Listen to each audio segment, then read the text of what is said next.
लग्नानंतर होईलच प्रेम मालिकेचा जबरदस्त प्रोमो रिलीज झालेला आहे. या प्रोमोमध्ये आता जीवा हा नंदिनीला उचलून घेतो. जीवा म्हणतो की हत्तीवरून साखळ वाटा आम्ही लवकरच आईबाबा होणार आहोत. त्यानंतर सगळेच त्यांचं अभिनंदन करू लागतात. तर मानिनी म्हणते की आपल्या सुखाला कोणाची नजर नको लागो. त्याचवेळी माओलांडत आता घरामध्ये रम्याची एंट्री होते.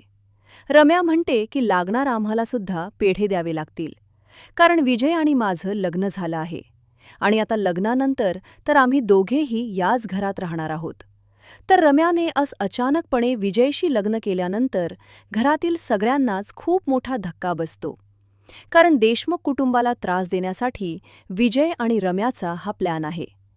तर एकीकडे नंदिनीच्या आई होण्याने घरामध्ये आनंदाची बातमी आली होती, पण रम्याने लग्न करून पुन्हा याच घरात आल्यामुळे दुःखद बातमीसुद्धा आली.